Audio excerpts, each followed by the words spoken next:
Okay, चलिए जी। Last class में हमने बेसिकली सेकेंडरी मेमोरी के बारे में हम डिस्कस स्टार्ट किया था, और लास्ट क्लास में हमने सेकेंडरी मेमोरी में हमने हार्ड डिस्क ड्राइव के बारे में डिस्कस स्टार्ट किया था। और सेकेंडरी मेमोरी में हार्ड डिस्क ड्राइव में हमने कुछ पॉइंट को हमने डिस्कशन कर भी लिया था लास्ट क्लास में, और हमने बेसिकली डिस्क शेड्यूलिंग एल्गोरिथम के कॉन्सेप्ट को हम स्टडी कर रहे थे। तो एक बार मैं थोड़ा सा आपको वापस से ब्रीफ ओवरव्यू करवा देता हूँ लास्ट क्लास का, फिर उसके बाद में आज क्लास में नेक्स्ट एल्गोरिथम पे बात करेंगे। ठीक, तो देखो, जब हम सेकेंडरी मेमोरी की बात करते हैं, जब हम सेकेंडरी मेमोरी की बात करते हैं, तो सेकेंडरी मेमोरी में हम जो हार्ड डिस्क ड्राइव की बात करते हैं, हार्ड डिस्क ड्राइव के रूप में हम कहते हैं कि हमारे पास में ये जो मेमोरी होती है, ये परमानेंटली स्टोरेज मेमोरी होती है, मतलब नॉन वोलेटाइल नेचर की होती है। और नॉन वोलेटाइल नेचर की जो मेमोरी है, इसमें बेसिकली जो हम डेटा स्टोर करने की बात करते हैं हार्ड डिस्क ड्राइव में, तो डेटा स्टोर करने के लिए हम किसकी बात करते हैं? हम प्लेटर की बात करते हैं। तो यहाँ बेसिकली हम बात करें तो हमारे पास में प्लेटर होते हैं। ठीक है, जो प्लेटर होता है वो हमारे पास में भी होता है क्या? एक सर्कुलर प्लेटर क्या होता है हमारे पास में? एक सर्कुलर डिस्क होती है। और जो सर्कुलर डिस्क होती है, उस डिस्क को जनरली जो बनाया जाता है वो एल्यूमिनियम या फिर ग्लास की धातु से बनाया जाता है। ठीक है, और जो एल्यूमिनियम ग्लास की धातु होती है, उस पे आपकी क्या होती है? मैग्नेटिक कोटिंग होती है। उस पे आपके मैग्नेटिक कोटिंग होती है दोनों ही सरफेस पे। तो जो आपके प्लेटर होता है, उसके दोनों सरफेस पे मैग्नेटिक की जो कोटिंग होती है, उस मैग्नेटिक कोटिंग की वजह से हम यहाँ पे किसकी बात करते हैं? हम बात करते हैं सरफेस की। तो इसके क्या होते हैं? दो सरफेस होते हैं, अपर सरफेस और लोअर सरफेस। ठीक है, अच्छा, फिर उसके बाद में जो हमारे पास में जो सर्कुलर जो डिस्क होती है, उसमें क्या होते हैं? उसमें सर्कुलर ट्रैक होते हैं। उसमें हमारे पास में क्या होते हैं? सर्कुलर ट्रैक होते हैं। तो हम किसकी बात करते हैं? हम ट्रैक की बात करते हैं यहाँ पे, है ना? हम ट्रैक की बात करते हैं। अच्छा, ट्रैक के अंदर हम क्या बात करते हैं? किसकी हम बात करते हैं? सेक्टर की। हम बात करते हैं सेक्टर की, है ना? तो ट्रैक को भी हम छोटे छोटे स्मॉल स्मॉल पार्टीशन में हम डिवाइड कर रखते हैं, और ट्रैक को जो हम स्मॉल स्मॉल पार्टीशन में हम डिवाइड कर रखते हैं, उसको हम क्या बोलते हैं? सेक्टर बोलते हैं। ठीक, अच्छा, और जनरली जो सेक्टर होता है, उन सेक्टर में हम डेटा को स्टोर करने की बात करते हैं। हमारा जो डेटा होता है वो सेक्टर में स्टोर किया जाता है। ठीक है, लेकिन जब ऑपरेटिंग सिस्टम के पॉइंट ऑफ व्यू से बात करते हैं, तो ऑपरेटिंग सिस्टम के पॉइंट ऑफ व्यू से हम बेसिकली सेक्टर की बात ना करके हम किसकी बात करते हैं? हम ब्लॉक की बात करते हैं। जो डेटा रीड राइट होता है, वो डेटा रीड राइट ब्लॉक की फॉर्म में होता है। किस फॉर्म में होता है? ब्लॉक की फॉर्म में। तो अगर ब्लॉक की बात करें, तो ब्लॉक हमारे पास क्या होते हैं? कलेक्शन ऑफ सेक्टर्स होते हैं। सेक्टर्स के ग्रुप्स को हम क्या कहते हैं? ब्लॉक कहते हैं। और ऑपरेटिंग सिस्टम जो डेटा रीड राइट करता है, वो किसकी फॉर्म में करता है? ब्लॉक की फॉर्म में करता है। तो ये हमने लास्ट क्लास में डिस्कशन किया था। ठीक है, अच्छा, इसी इसी कॉन्सेप्ट में हमने बात की थी कि हमारे पास में जब हम हार्ड डिस्क के अंदर डेटा को एक्सेस करने की बात करते हैं, तो डेटा एक्सेस करने के लिए हमने लास्ट क्लास में डिस्कशन किया था भी हमारे पास में टाइम होता है जिसको हम क्या कहते हैं? सीक टाइम होता है। क्या होता है हमारे पास में? एक सीक टाइम होता है। सीक टाइम क्या होता है हमारा? डिजायर्ड ट्रैक पे पहुंचने का टाइम। बेसिकली आपके पास में जो रीड राइट हेड होता है, जो रीड राइट हेड होता है, वो हमारे हर एक प्लेटर पे होता है। हर एक प्लेटर पे रीड राइट हेड मौजूद होता है। तो फिर रीड राइट हेड को क्या करना होगा? डिजायर्ड ट्रैक पे पहुंचना होगा। क्यों? क्योंकि रीड राइट हेड होता है वो मूव करता है उस पर्टिकुलर, जैसे मैं कह रहा हूँ मैं, हमारे पास में प्लेटर है। ठीक, इस प्लेटर पे रीड राइट हेड कैसे मूव करेगा? ऐसे मूव करेगा, आगे पीछे मूव करता है। अब जब आगे पीछे मूव करता है, तो फिर हमारे जो जो प्लेटर है, उसमें हमारे बहुत सारे क्या होते हैं? ट्रैक होते हैं। तो हम सबसे पहले जो हमारे पास में रीड राइट हेड है, उसको हम ट्रैक पे लेके जाते हैं। तो ट्रैक पे जाने का जो टाइम होता है, उसको हम क्या कहते हैं? सीक टाइम कहते हैं। फिर नेक्स्ट हम एक टाइम की बात करते हैं, rotation latency. Then rotation latency, rotation time. ठीक, तो रोटेशन लेटेंसी की बात करें और रोटेशनल टाइम की बात करें, तो रोटेशनल लेटेंसी जो होती है या टाइम जो होता है, वो टाइम वह टाइम होता है जिसमें कि आपका जो प्लेटर होता है, वो क्या होता है? वो प्लेटर आपका रोटेट होके और डिजायर्ड सेक्टर पे जाता है। तो आपका जो प्लेटर होता है वो कंटिन्यूसली रोटेट होता रहता है। वो एक स्प्लेंडर पे मौजूद होता है, और स्प्लेंडर आपके कंटिन्यू क्या होते हैं? रोटेट होते रहते हैं। तो हम डिजायर्ड किस पे पहुंचते हैं? सेक्टर पहुंचते हैं। और डिजायर्ड सेक्टर पे पहुंचने के बाद में हम किसकी बात करते हैं? हम बात करते हैं कि हमें कितने सेक्टर का डेटा हमें क्या करना है? रीड या राइट करना है। तो जितने सेक्टर का डेटा हमें रीड राइट करना होता है, उसको हम क्या बोलते हैं? ट्रांसफर टाइम या एक्सेस टाइम, है ना? उसको हम बोलते हैं क्या? Transfer time. Transfer time. तो इस टाइप के कॉन्सेप्ट को हमने लास्ट क्लास में कंप्लीट कर लिया था। ये सारी चीज़ आप समझ चुके थे। और अगर हम टोटल टाइम की बात करते हैं, टोटल टाइम में हम किसकी बात करते हैं? टोटल टाइम में हम बेसिकली बात करते हैं सीक टाइम की, रोटेशन लेटेंसी की और ट्रांसफर टाइम बात करते हैं। ठीक, अच्छा, इसी टाइप से लास्ट क्लास में हमने इन कॉन्सेप्ट को कंप्लीट करने के बाद में हमने नेक्स्ट कॉन्सेप्ट की बात की थी, और नेक्स्ट कॉन्सेप्ट बात की थी डिस्क शेड्यूलिंग एल्गोरिथम। और जो डिस्क शेड्यूलिंग एल्गोरिथम का जो कॉन्सेप्ट था, उसमें हमने ये समझा था कि भाई हमारे पास में जो पर्टिकुलर हार्ड डिस्क ड्राइव होता है, वो हमारे पास में बहुत सारे ट्रैक से मिलकर बना होता है। बहुत सारे ट्रैक से मिलके बना होता है। और हमारा जो रीड राइट हेड होता है, वो इन ट्रैक्स पे क्या करता है? मूव करता है। इन ट्रैक्स पे क्या करता है? मूव करता है। अब जब हम हार्ड डिस्क ड्राइव को ट्रैक्स पे मूवमेंट करने की बात करते हैं, तो हार्ड डिस्क ड्राइव को ट्रैक पे मूवमेंट्स के लिए हमें जनरली एग्जाम में जो क्वेश्चन पूछा जाता है वो हमें पूछा जाता है टोटल ट्रैक मूवमेंट का, ठीक है। तो हमारे एग्जाम में जो जनरल क्वेश्चन बनता है वो टोटल ट्रैक मूवमेंट का बनता है, ठीक है। अब जैसे मान चलो कि हम यहाँ बात कर रहे हैं भाई, हमारे पास में यहाँ पे ट्रैक नंबर 0 है, ट्रैक नंबर 1 है, ट्रैक नंबर 2 है, ट्रैक नंबर 3 है, ट्रैक नंबर 4 है। अच्छा एक चीज मुझे छोटी चीज बताओ एक बार, है ना। जनरली जब कंप्यूटर साइंस के अंदर जब भी हम कोई भी कॉन्सेप्ट स्टडी करते हैं तो हम नंबरिंग 0 से स्टार्ट क्यों करते हैं? कंप्यूटर साइंस के अंदर जनरली हम कोई भी हम जब किसी भी एल्गोरिथम के अंदर या किसी भी कॉन्सेप्ट का हम स्टडी करते हैं तो आपने ज़्यादातर देखा होगा कि आप नंबरिंग 0 से स्टार्ट करते हो। जैसे एरे की बात करते हैं तो एरे इंडेक्स पे आप 0 से स्टार्ट करते हो, तो आप 0 से स्टार्ट क्यों करते हो? वाई? बाइनरी, ना कंप्यूटर सिस्टम्स के अंदर हम किसकी बात करते हैं? बाइनरी की बात करते हैं। और बाइनरी के अंदर जब बात करते हैं तो हम बात करते हैं कहाँ से? 0 से स्टार्ट करते हैं। तो इसलिए हम कंप्यूटर सिस्टम में जब भी हम किसी पर्टिकुलर कॉन्सेप्ट की स्टडी करते हैं तो ज़्यादातर कॉन्सेप्ट्स के अंदर हम स्टार्ट करते हैं 0 से। क्यों? क्योंकि कंप्यूटर सिस्टम में इंटरनली कॉन्सेप्ट होता है, वो किसको होता है? बाइनरी। देखो एक छोटी सी पॉइंट्स हमेशा ध्यान रखना लाइफ में, आज के दिन आप जितने भी एग्जाम देख रहे हो, अदृष्ट बोर्ड के एग्जाम देख रहे हो, आरपीएससी के एग्जाम देख रहे हो, और जितनी कट ऑफ देख रहे हो, उनसे आपको एक चीज़ तो क्लियर हो गई होगी कि अब अगर एग्जाम इजी आता है तो भी सिलेक्शन लेना इजी नहीं होता। एग्जाम पेपर इजी का मतलब ये नहीं कि सिलेक्शन लेना इजी है, ऐसा कुछ नहीं होता। ये चीज़ अब आप भूल जाओ। और दूसरी चीज़, आप फोर्थ ग्रेड का रिजल्ट देखने के बाद आप ये चीज़ तो सोच लेना कि कट ऑफ अब इतनी कम भी नहीं जाती है ना। हाँ जी। बिल्कुल। सेम सेम कंडीशन ऐसे, तो मैं कह रहा हूँ कि मैं एक चीज़ आपको लिख के दे रहा हूँ, अगर आपने कॉन्सेप्ट अच्छे से सीख लिए ना तो मेरी इतनी गारंटी है कि आप इंडिया लेवल पे कोई भी एग्जाम देना, आप क्वेश्चंस बाहर नहीं देखोगे। सारे के सारे क्वेश्चंस आपको कॉन्सेप्ट से मिल जाएंगे। लेकिन चीज़ों को रटने की कोशिश मत करो, चीज़ों को समझने की कोशिश करो। अब जैसे बिल्कुल जर्नल साइंस की बात है, नॉर्मली मैं आपसे जनरल में क्वेश्चन पूछा कि भाई 0 से नंबरिंग स्टार्ट क्यों करते हैं, तो फिर आपके माइंड में क्लिक होना चाहिए कि ऐसा क्यों होता है। क्योंकि आज के दिन जितने पेपर बनते हैं, इसको बोलते हैं रिसर्च ओरिएंटेड पेपर। जैसे जो भी कॉन्सेप्ट आज के दिन आप पूछा जाता है उसमें ज़्यादातर कॉन्सेप्ट में आपसे ये पूछा जाता है कि आपको नॉलेज कितनी है। आपसे ये नहीं पूछा जाता कि आपने चीज़ों को रट कितना रखा है, आपसे पूछा जाता है आपको नॉलेज कितनी है। क्योंकि आज के दिन सबसे बड़ी जो प्रॉब्लम है ना, वो सबसे बड़ी एक अच्छाई भी है, प्रॉब्लम भी है। आज दिन का एआई का ज़माना है। अब एआई के ट्रेंड के अंदर स्टैटिक चीज़ें है ना, वो बहुत ज़्यादा है। स्टैटिक चीज़ों को निकालना बहुत आसान हो चुका है। अगर आज के दिन आप स्टैटिक क्वेश्चंस की बात करते हो तो स्टैटिक क्वेश्चंस आज के दिन एआई की हेल्प से आप कितने भी निकाल लो, कितने भी क्वेश्चन निकाल लो। अब क्या हो गया, अब थोड़ा सा एग्जामिनर जो पेपर बनाने लग गया ना, वो थोड़ा सा डायनेमिक बनाने लग गया। फिर अधीश बोर्ड ने कुछ जो पेपर कंडक्ट करवाए, ये कुछ पेपर थोड़े लो लेवल के कंडक्ट करवा दिए। अब जो लो लेवल के पेपर कंडक्ट करवाए ना, इससे भी प्रॉब्लम है। अब आप सोच के देखो, पटवार का पेपर हुआ था, उसकी कट ऑफ देखो आप। भाई इतनी कट ऑफ यार, किसको कहते हैं इतनी कट ऑफ? अब सोच के देखो आप, है ना। वीडियो कट ऑफ देख लो आप। अभी रिसेंटली आप फोर्थ ग्रेड कट ऑफ देख लो भाई। 53,000 पोस्ट है। देखो 53,000 पोस्ट बहुत बहुत ज्यादा होती है। नंबर ऑफ, जब 53,000 आदमियों को अगर एक साथ खड़ा कर दिया जाए ना, 53,000 कैंडिडेट्स को अगर एक साथ खड़ा कर दिया जाए तो एक पूरा ग्राउंड भर जाएगा। 53,000 पोस्ट होती है। 53,000 पोस्ट में जब कट ऑफ की बात होती है तो अब कट ऑफ सोच के देखो यार कि कट ऑफ कितनी हाई जा रही है 53,000 पोस्ट पे भी। और जब जब कट ऑफ इतनी हाई जाने की बात होती है तो फिर बात ये आती है कि यार लैग कहाँ पे कर रहे हैं। फिर सबसे मेन पॉइंट आता है लैग कहाँ पे कर रहे हैं। तो वो जो लैग का पॉइंट आता है ना, वो लैग का पॉइंट ये आता है कि जब आप अपनी स्टडी कर रहे होते हो ना, और उस ड्यूरेशंस के अंदर जो आप चीज़ें सीख रहे होते हो, उनको सीखने के साथ साथ आपको ये ध्यान रखना है कि आप चीज़ों को रटो मत, उन चीज़ों को समझने की कोशिश करो। जैसे मैं आपको डिस्क शेड्यूलिंग एल्गोरिथम पढ़ा रहा हूँ, तो वाई क्यों पढ़ा रहा हूँ, रीजन।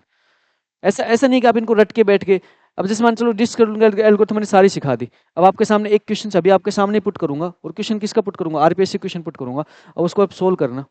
उसमें सोल्व करते समय आपको अपना माइंड यूज करना पड़ेगा। क्वेश्चन बहुत आसान होगा बट फिर भी आपको अपना माइंड यूज करना पड़ेगा। और मैं सारी एल्गोरिथम आपको पढ़ाने के बाद अभी आज की क्लास में क्वेश्चन आपको पुट करूंगा। तो इसका मतलब है कि चीज़ों को समझने की कोशिश करा करो, ठीक है। जब भी कोई क्वेश्चन में पुट करता हूँ तो ये चीज़ सोचा करो कि सर ने ऐसा क्यों बोला है, वाई, उसका रीजन क्या है। और मैं हमेशा कोशिश करता हूँ कि आपके हर एक कॉन्सेप्ट में एटलीस्ट आपका वाई, जो जो क्वेश्चंस का जो आंसर है वो आपका एटलीस्ट आपका क्लियर हो जाना चाहिए, ठीक है। और सीधी सी बात है, आज के दिन तो मैं इतना कह रहा हूँ आपको कि किसी भी कंपटीशन एग्जाम की तैयारी करने के लिए आपको एटलीस्ट आपको 1 साल का टाइम चाहिए होता है अच्छे लेवल का।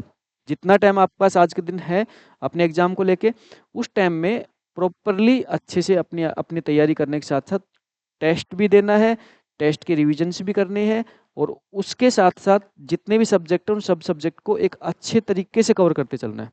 ऐसे नहीं चीज़ों को रट के बैठ जाओ, लास्ट के अंदर पता लग रहा है 1 महीना बचा है, और वो दिमाग के अंदर इतनी सारी चीज़ें भर गई, अब वो फ़िल्टर आउट नहीं हो पा रही, है ना? वो सारे कॉन्सेप्ट मिक्स मैच हो गए, वो ज़्यादा दिक्कत क्रिएट करेगा ना। चलो कोई नहीं, सब अच्छा होगा, बस ये है कि अच्छी मेहनत करनी है, ठीक है?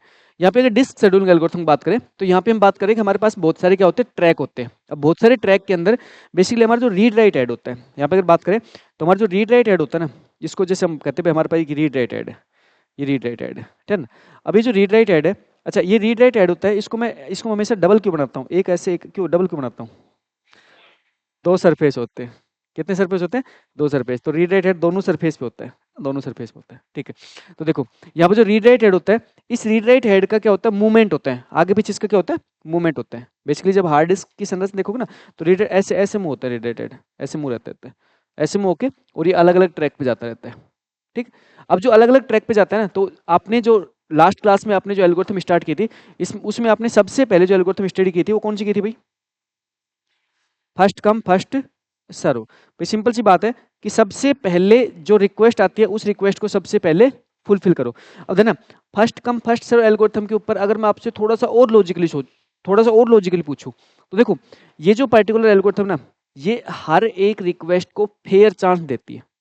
सबसे इसका अच्छा एडवांटेज है, हर एक रिक्वेस्ट क्या करती है, फेयर चांस देती है। फेयर चांस का मतलब होता है जैसे जैसे रिक्वेस्ट आती जाएगी उसके अकॉर्डिंग ये क्या करेगी, रिक्वेस्ट को फुलफिल करेगी। लेकिन इसमें इसमें प्रॉब्लम क्या है, डिसएडवांटेज क्या होगा? नंबर ऑफ मूवमेंट ज्यादा हो सकते हैं, नंबर ऑफ मूवमेंट ज्यादा हो सकते हैं। अब देखना ये लॉजिकली आपको ही सोचना पड़ेगा। अब कहोगे सर ये पॉइंट आपको लिखवाया नहीं आपने, तो भाई ये पॉइंट नहीं लिखवाया तो इसका मतलब लॉजिकली आपका दिमाग काम भी करना चाहिए कि यहाँ पे इसका ये एडवांटेज है, ये डिसएडवांटेज है। एडवांटेज के अंदर साफ साफ बात करेंगे फेयर चांस। अगर आपको क्वेश्चन मिल जाए कि आपके भी फर्स्ट कम फर्स्ट एल्गोरिथम में इसका एडवांटेज क्या है, सबके लिए फेयर चांस है, जो पहले आएगा उसको पहले नंबर देंगे। लेकिन डिसएडवांटेज रूप में ट्रैक मूवमेंट सब ज्यादा होंगे, ट्रैक मूवमेंट सब ज्यादा होंगे, इसी एल्गोरिथम होंगे, ठीक? अच्छा, फिर हमने नेक्स्ट एक एल्गोरिथम बात की थी, अगली जो एल्गोरिथम थी उसका मैंने क्वेश्चन आपको दिया था, सोल्व कर लिया भाई आपने? ठीक है, एक बार मैं उस क्वेश्चन को मैं भी सोल्व करवा देता हूँ। नेक्स्ट जो एल्गोरिथम थी वो थी आपकी कौन सी, shortest seek time first. Shortest seek time first, चलो आंसर क्या था उसका? अच्छा, उसको आपने दोनों तरीके सोल्व किया होगा ना? ठीक है, शॉर्टेस्ट सीक टाइम फर्स्ट, एक बार मुझे उसका वो ट्रैक बता दीजिए।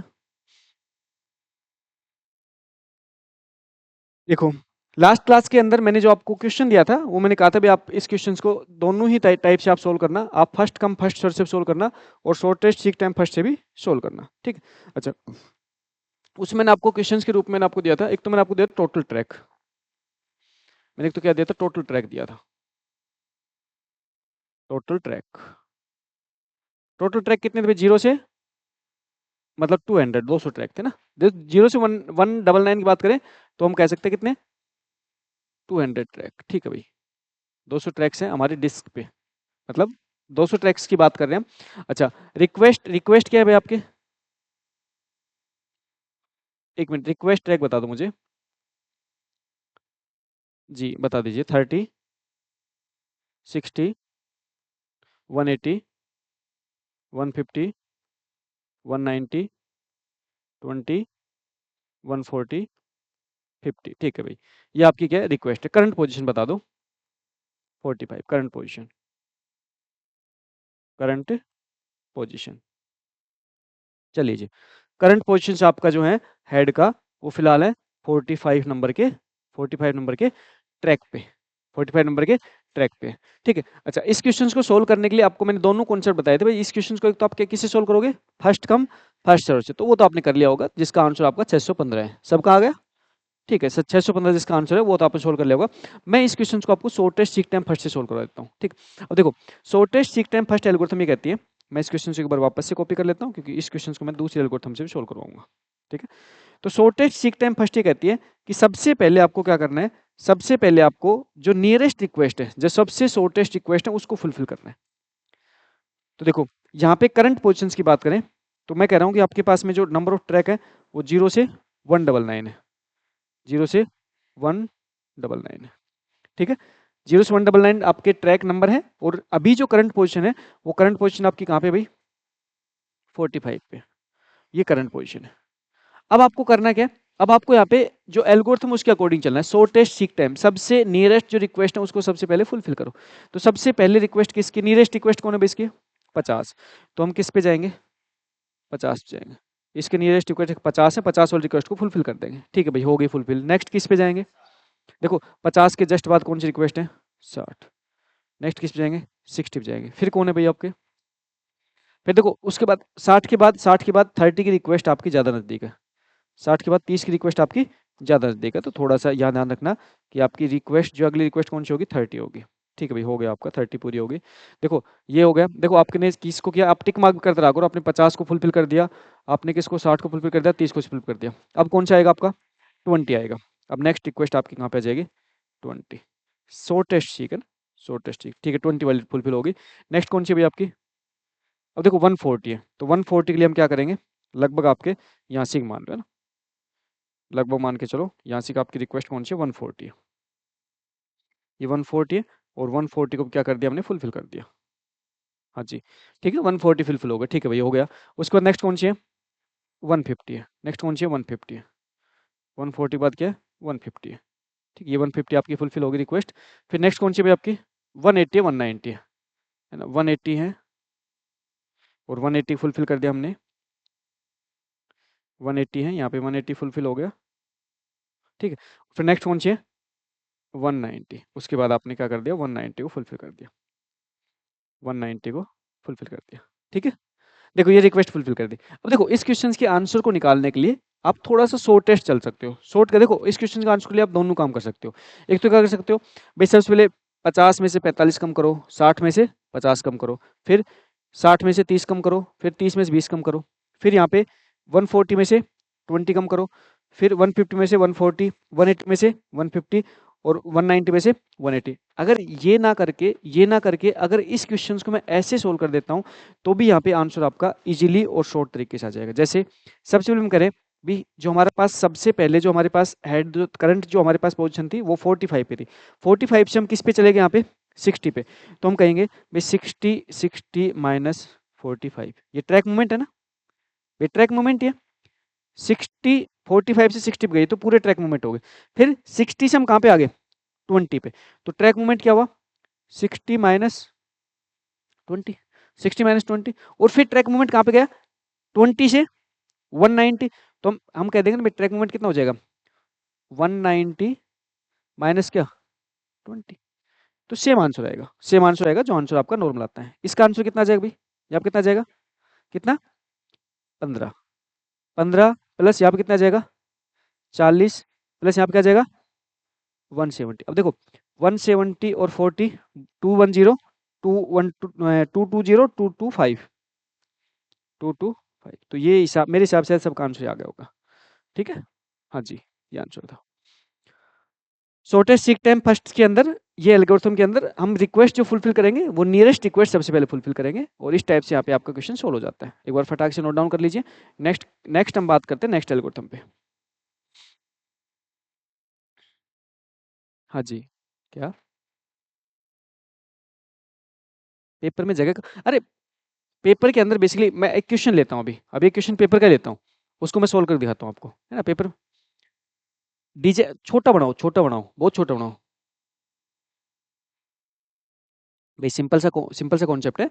जब आप मेन एग्जाम की बात करते हो तो वहाँ पे जो पेपर्स के अंदर जो जगह होती है ना, तो मेन एग्जाम के अंदर जो पेपर जो है जहाँ पे क्वेश्चंस हैं, उसी पे ऊपर नीचे या तो ऊपर सबसे ऊपर बना लो, सबसे ऊपर एक डंडी खींच लो, और छोटी डंडी खींचो, ज़्यादा बड़ी मत खींचो, और फिर इस टाइप से रिक्वेस्ट फुलफिल कर लो, ये आपका तुरंत सोल्व हो जाता है। अभी एक आरपीएससी का क्वेश्चन लूंगा, जस्ट अभी एक पेपर हुआ था आपके, इसका वॉइस प्रिंसिपल आईटीआई का, उसमें क्वेश्चन आया था, अभी वो सोल्व करवाता हूँ आपसे।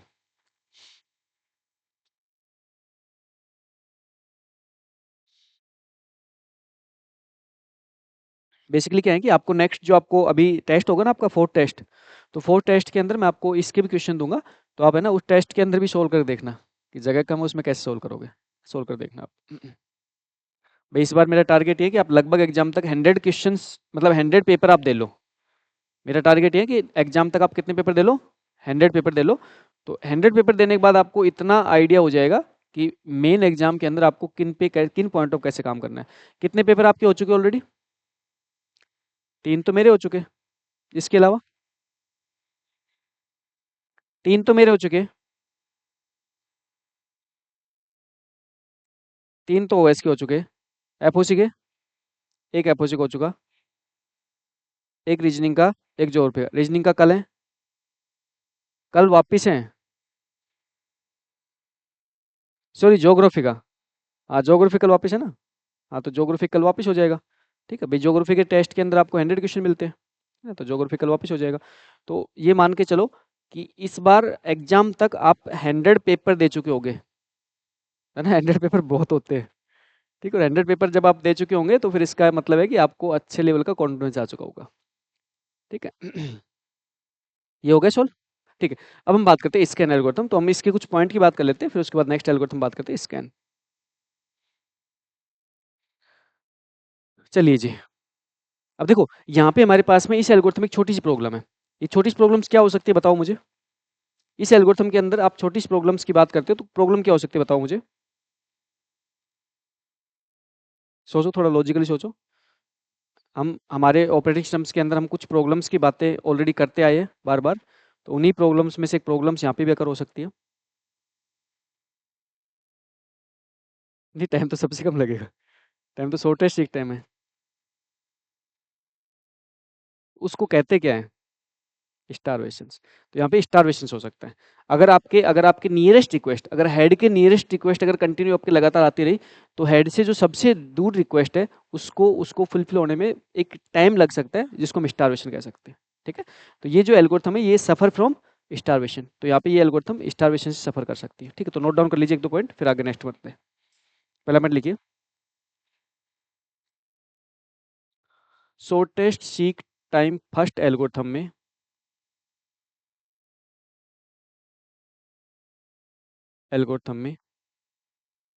हेड हेड के नियर रिक्वेस्ट को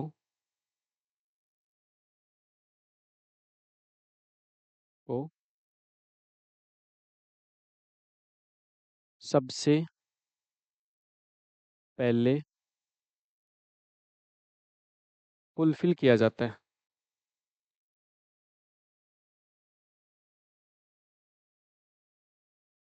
तो यहाँ पे हेड के नियर इक्वेट होती है, उनको सबसे पहले क्या करते हैं? फुलफिल करते हैं, ठीक है।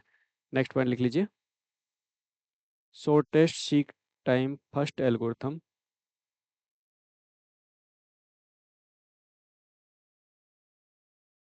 स्टारवेशंस की प्रॉब्लम हो सकती है।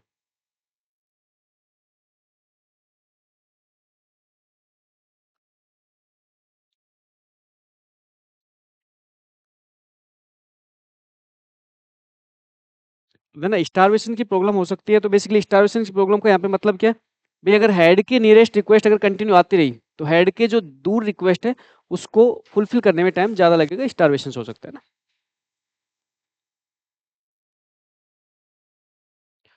जब जब रीड राइट हेड के नियरेस्ट जब रीड राइट हेड के नियर रिक्वेस्ट कंटिन्यूअस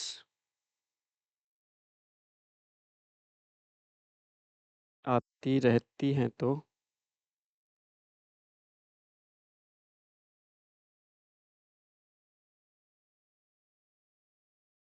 दूर की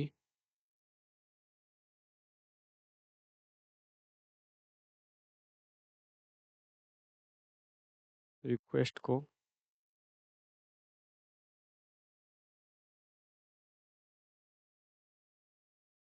लंबे समय तक वेट करना पड़ता है।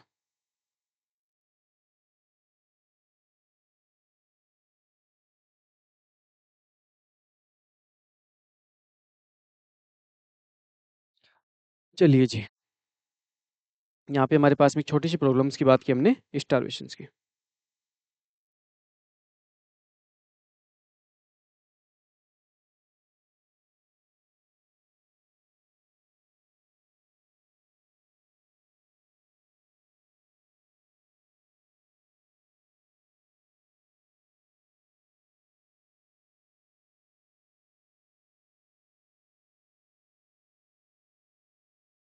हाँ जी।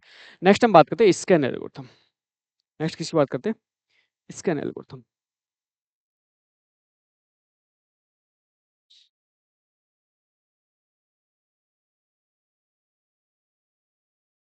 नहीं, नहीं, स्कैन एल्गोरिथम को हम एलिवेटर एल्गोरिथम के नाम से हम जानते हैं। हम क्या कहते हैं? एलिवेटर एल्गोरिथम भी कहते हैं।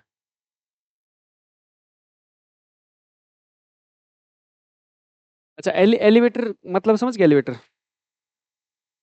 एलिवेटर क्या होता है? अरे लिफ्ट वगैरह ना, जैसे लिफ्ट की बात करते हैं, एलिवेटर लिफ्ट की बात करते हैं। तो बेसिकली देखो, जैसे मान के चलो कोई 10 मंजिल की बिल्डिंग है, ठीक है? अब 10 मंजिल की बिल्डिंग के अंदर जो एलिवेटर लगी होती है, लिफ्ट वगैरह लगी होती है, उसमें उसमें बेसिकली काम कैसे होता है? भाई जैसे कोई पर्सन फर्स्ट फ्लोर पे खड़ा है, तो क्या करेगा? उसको कॉल करेगा, फर्स्ट फ्लोर पे लिफ्ट जाएगी। अब फर्स्ट फ्लोर वाले पर्सन को लिफ्ट क्या करेगी? वहाँ पे रोक के बैठा लेगी। फिर मान चलो कोई पर्सन थर्ड फ्लोर पे खड़ा है, तो वो थर्ड वाला पर्सन क्या रिक्वेस्ट करेगा? फिर उसको बैठा लेगी, फिर उसके ऊपर बैठाएगी, फिर उसके ऊपर बैठाएगी। इस टाइप से काम होता है, ठीक है? इसी टाइप से यहाँ पे काम होता है। बेसिकली यहाँ पे क्या होता है कि आपके पास में जो रीड राइट हेड होता है ना, उसका मूवमेंट हम इंक्रीजिंग या डिक्रीजिंग ऑर्डर में करते हैं। और इंक्रीजिंग और डिक्रीजिंग ऑर्डर में क्या करते हैं कि हमारे पास जो प्लेटर होता है, उस प्लेटर पे हम क्या करते हैं, एक छोर से दूसरे छोर तक पूरा मूवमेंट करवाते हैं। और जितनी बीच की रिक्वेस्ट होती है, उन सभी रिक्वेस्ट को हम क्या करते हैं? फुलफिल करते हैं। तो एक छोटा सा पॉइंट लिख लीजिए।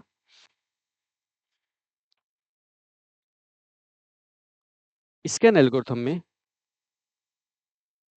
स्कैन एल्गोरिथम में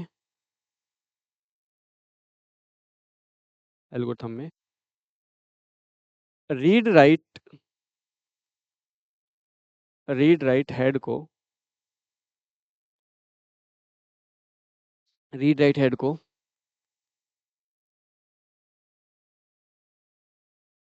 इंक्रीजिंग डिक्रीजिंग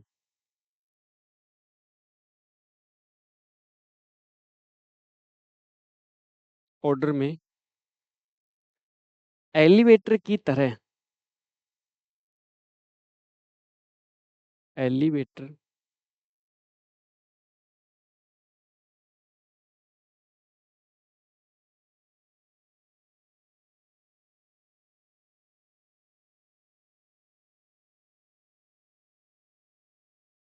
एलिवेटर की तरह मूवमेंट करवाते हैं। और और इन बिटवीन सभी सभी रिक्वेस्ट को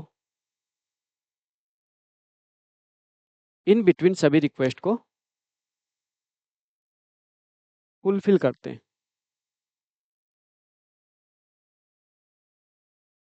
फुलफिल करते हैं। देखो इसमें काम कैसे होगा, छोटा सा पॉइंट समझो यहाँ पे। बेसिकली यहाँ पे बात कर रहा हूँ मैं कि हमारे पास में एक कोई पर्टिकुलर जो हमारे पास में जो एक ट्रैक होता है, उस ट्रैक के अंदर यहाँ पे हम काम करने के लिए, यहाँ पे मान चलो ट्रैक जो है वो 0 से लेकर कहाँ तक है? 199 तक है, ठीक है? अब मान चलो करंट पोजीशन मान चलो हमारे पास क्या है? 50 पे। ये 50 क्या है? ये करंट पोजीशन है, करंट पोजीशन है, ठीक? अभी जो 50 जो करंट पोजीशन है, इस 50 करंट पोजीशन से हम क्या करेंगे? हम रीड राइट हेड को क्या करेंगे? मूवमेंट करवाएंगे एलिवेटर की तरह, एक स्थान से दूसरे स्थान पर। तो मान के चलो कि हमारे पास रीड राइट हेड, मान के चलो कि हमारे पास यहाँ पे मूवमेंट कर रहा है इंक्रीजिंग ऑर्डर में। अब इंक्रीजिंग ऑर्डर में मूवमेंट करते समय एक छोटा सा पॉइंट ध्यान रखना है कि जैसे बीच में जितनी भी रिक्वेस्ट, जैसे मान चलो एक रिक्वेस्ट किसकी है? जैसे एक मान चलो एक रिक्वेस्ट किसकी है? 80 की है। एक रिक्वेस्ट किसकी है? 100 की है। एक रिक्वेस्ट किसकी है? जैसे 120 की है। एक रिक्वेस्ट किसकी है? 150 की है। एक रिक्वेस्ट किसकी है? 190 की है। अब ध्यान रखना, सभी रिक्वेस्ट को हम क्या करेंगे? सभी रिक्वेस्ट को हम फुलफिल करेंगे। जैसे 190 की रिक्वेस्ट ही फुलफिल हो गई, ठीक है? सभी रिक्वेस्ट फुलफिल करेंगे। लेकिन एक छोटा सा पॉइंट आपको ध्यान रखना है कि यहाँ पे सभी रिक्वेस्ट फुलफिल होने के बाद में हम यहाँ पे इस पर्टिकुलर मूवमेंट को हम यहाँ पे 190 पे ना रोक के और हम लास्ट ट्रैक तक लेके जाते हैं। यहाँ पे क्या होता है कि मूवमेंट 190 पे ना रोक के और लास्ट ट्रैक पे जाएगा, कहाँ तक? 199 पे। फिर उसके बाद में क्या करेंगे? उसके बाद में इस मूवमेंट को रिवर्स करवाएंगे। उसके बाद क्या करेंगे? इस मूवमेंट को रिवर्स करवाएंगे। अब जब इस मूवमेंट को रिवर्स करवाएंगे तो उस टाइम पे आप छोटा ध्यान रखना, रिवर्स करवाते समय जो बीच में जितनी भी रिक्वेस्ट आई, जैसे मान चलो रिक्वेस्ट 40 की आई, तो 40 वाली रिक्वेस्ट क्या होगी? यहाँ पे फुलफिल होगी, ठीक है? फिर एक रिक्वेस्ट आई 30 की, तो 30 की रिक्वेस्ट यहाँ पे क्या होगी? 30 रिक्वेस्ट भी फुलफिल होगी। और लास्ट जो रिक्वेस्ट है, उस लास्ट रिक्वेस्ट पे रीड राइट ऐड आके रुक जाएगा। इसको बोलते हैं स्कैन एल्गोरिथम। जो लास्ट रिक्वेस्ट है उस पर आपके रीड राइट ऐड आके रुक जाएगा, इसको क्या बोलते हैं? Scan algorithm. Elevator algorithm. तो आपको क्या करना है, आपको सेम क्वेश्चन, ये वाला क्वेश्चन जो है ना, इसको स्कैन एल्गोरिथम थ्रू सोल्व करना है। यहाँ पे ये वाला क्वेश्चन आप कैसे करना है, स्कैन एल्गोरिथम थ्रू सोल्व करना है। नहीं, ज़रूरी नहीं है, बट आप क्वेश्चंस के अकॉर्डिंग अभी आप स्कैन एल्गोरिथम में आप राइट में चलाओ, क्योंकि बाय डिफ़ॉल्ट इसका जो मूवमेंट होता है, वो आपके राइट में होता है। बट एग्ज़ाम में आपको जो क्वेश्चन मिलता है, उसमें फिर आपको दूसरे मूवमेंट्स की तरफ भी चला के देखना पड़ सकता है।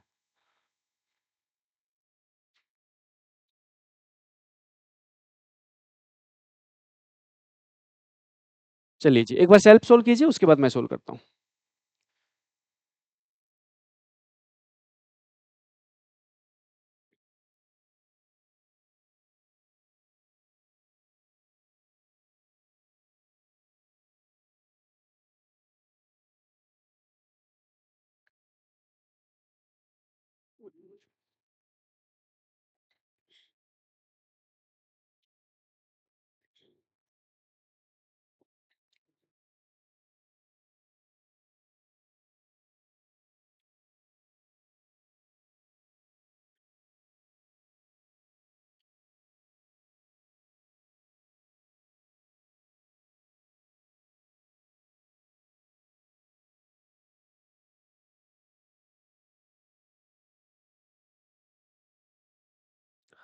नहीं,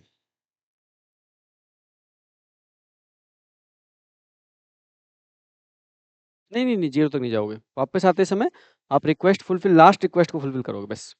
वापस आते समय लास्ट रिक्वेस्ट फुलफिल करना है, उसके बाद रुक जाओगे वहीं के वहीं। 0 तक जाने वाली एल्गोरिथम दूसरी होती है, जिसको हम सर्कुलर स्कैन कहते हैं, सी स्कैन कहते हैं।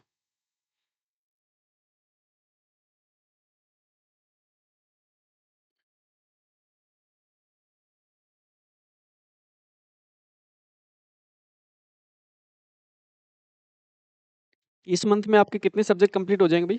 आपका जो बैच है वो 10 दिसंबर का बैच है ना, तो इस मंथ में कितने सब्जेक्ट कंप्लीट हो जाएंगे जनवरी में आपके?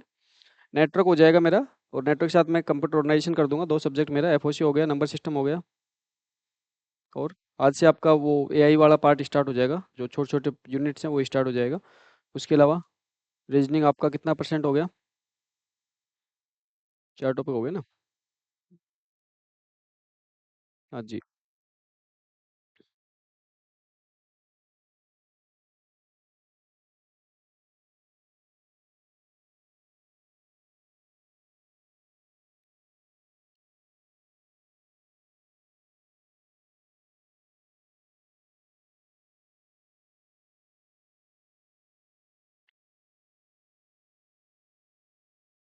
लास्ट ट्रैक तक लेके जाना, तो देखो इसका आंसर निकालना तो बहुत आसान है, आंसर निकाल दो इसका, बहुत आंसर लास्ट ट्रैक तक लेके जाओ, उसके बाद वापस किस पे लेके जाओ? 20 पे लेके, इसका आंसर तो बहुत ईजी हो जाएगा। आंसर मतलब करंट पोजीशन क्या है? 45, 45 में से देखो लास्ट क्या है? 199 है, 199 में से क्या घटा दो? 45, और उसके बाद किसको घटा दो? 199 में से 20 घटा दो, तो आंसर तो बहुत ईजिली आ जाएगा इसका। आंसर निकालना तो बहुत ईजी होता है, बट इसमें एग्जामिनर जो आपसे क्वेश्चन पूछता है, तो उसका थोड़ा सा मैं आपको तरीका बताऊंगा कि एग्जामिनर आपसे क्वेश्चन किस टाइप से पूछ सकता है। ठीक है, एक बार मैं सोल्व करवा देता हूँ। तो देखो, सबसे पहले अगर बात करें, तो हम कहते हैं हमारे पास में जो हेड का मोमेंट्स होगा, हेड का मोमेंट सबसे पहले हम कह रहे हैं कि हमारे पास में करंट पोजीशन से हम लास्ट मोमेंट तक की बात करेंगे। जैसे हेड का मोमेंट की बात करें, तो हम कहते हैं भाई हमारे पास में जो ट्रैक है वो 0 से लेकर कहाँ तक है? 199 तक है। सही बात है, ठीक है। देखो, उस पर हेड मोमेंट की करंट पोजीशन कितनी है? 45। देन 45 से आगे की जो रिक्वेस्ट है, 45 से आगे की रिक्वेस्ट कौन कौन सी है, एक बार रिक्वेस्ट लिख लो सबसे पहले। 45 से आगे रिक्वेस्ट कौन कौन सी है?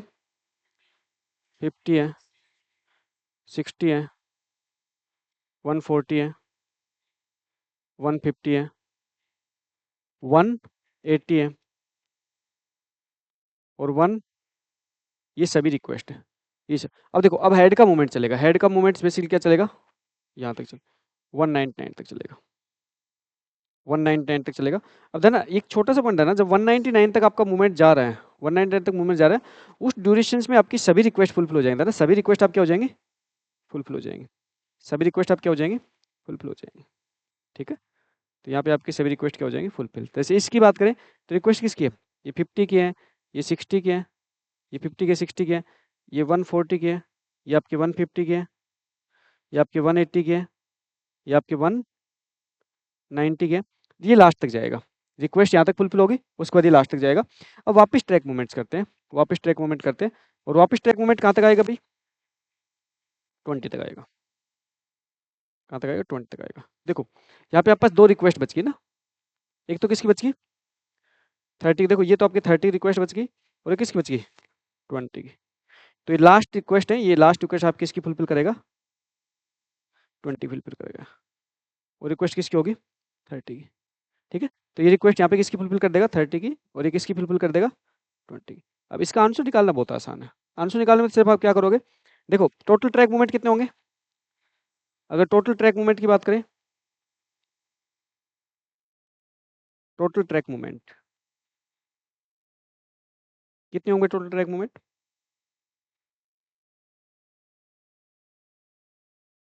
टोटल ट्रैक मूवमेंट आप कितने होंगे? 199, 199 माइनस 45, ठीक है, प्लस कितना होगा? 199 माइनस 20। आंसर कितना आ जाएगा? इसका आंसर कितना आएगा? 199 45 घटेंगे कितना आएगा? 154। 154 प्लस 179, टोटल आंसर कितना आ जाएगा? 300, 333 टोटल ट्रैक मूवमेंट है। ये तो इजीली आ गया होगा सबका, है ना? हो गया भाई सबका? 315, 333, थोड़ा ध्यान दो, 333 होगा। ठीक है, ये इजीली होगा क्वेश्चन। तो स्कैन्स के अंदर बेसिकली हम क्या करते हैं? हम बेसिकली यहाँ पे रीड राइट एड को हम यहाँ पे टुवर्ड और फॉरवर्ड, मतलब आगे या पीछे, या तो आगे मूवमेंट करवाएंगे, पीछे मूवमेंट कराएंगे, आगे पीछे मूवमेंट करवा के, और हम सभी रिक्वेस्ट को सेटिस्फाई, सभी रिक्वेस्ट को हम क्या करते हैं? फुलफिल करते हैं। जो रिक्वेस्ट इन बिटवीन होती है, बीच की रिक्वेस्ट होती है, उनको सबको करते हैं, फुलफिल करते हैं। ठीक है, ओके। अब एक क्वेश्चन सोल्व करते हैं जो अभी रिसेंटली आपके आरपीएससी में पूछा गया था। चलिए जी, एक क्वेश्चन सोल्व कर लेते हैं, है ना? ये क्वेश्चन आपका है ना? चलिए जी, अभी आरपीएससी के अंदर एग्जाम हुआ था, वॉइस प्रिंसिपल आईटीआई का, तो क्वेश्चन पूछा गया था। इस क्वेश्चन को सोल्व करो, आंसर दो। हिंदी में बता देता हूँ आपको, अगर इंग्लिश में दिक्कत आ रही है हिंदी में बता देता हूँ ना।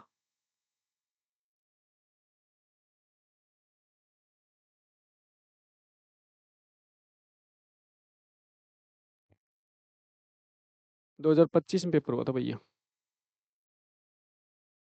चलिए जी, consider a disk queue with request. ये कह रहे हैं कि एक डिस्क क्यू है, वो रिक्वेस्ट की बात कर रहा है। Disk queue request for input output to block on cylinder in the given order. ये कह रहे हैं कि आपके पास में डिस्क क्यू है, और डिस्क क्यू के अंदर आपके इनपुट आउटपुट की जो रिक्वेस्ट है, वो रिक्वेस्ट आपके इस टाइप से आ रही है, मतलब सिलेंडर के अंदर जो रिक्वेस्ट है वो इस टाइप से आपके आ रही है। The disk head is initially at cylinder 43। देखो इसने ट्रैक का नाम नहीं लिया, इसने सिलेंडर का नाम ले लिया। आपको सिलेंडर के बारे में पता है ना? सेम पोजीशन पे जो ट्रैक है वो सिलेंडर है, एक ही बात है, कोई फर्क नहीं पड़ता, सिलेंडर कह दो ट्रैक कह दो, क्योंकि सेम पोजीशन में सभी सभी प्लेटर की सेम पोजीशंस के अंदर हम एक सिलेंडर की बात करते हैं। ठीक, कोई दिक्कत नहीं। इनिशियली जो पोजीशन है वो 53 पे है, उसके बाद में रिक्वेस्ट जो है वो 98, 183, 37, 122, 14, 124, 65, 67, ये रिक्वेस्ट आपकी आ रही है। उसके बाद कह रहा है what will be the number of total head movement. ये कह रहा है कि टोटल हेड मूवमेंट कितने होंगे, कौन कौन से एल्गोरिथम से? ये कह रहा है shortest seek time first algorithm से एंड स्कैन एल्गोरिथम रेस्पेक्टिवली, मतलब शॉर्टेस्ट सीक टाइम फर्स्ट और स्कैन एल्गोरिथम दोनों से आपको ट्रैक मूवमेंट निकालने हैं, और आपको इसका आंसर बताना है। फटाक से इस क्वेश्चन को सोल्व कर दीजिए, फिर नेक्स्ट आगे मूव ऑन करते हैं। चलिए जी, आंसर भी आपको ऑनलाइन भी देना है, ऑफलाइन देना है, दोनों मोड के स्टूडेंट्स को आपको आंसर देना है, और आपको फटाक से इस क्वेश्चन का आंसर बताना है, फिर उसके बाद में नेक्स्ट एल्गोरिथम पे मूव ऑन करते हैं।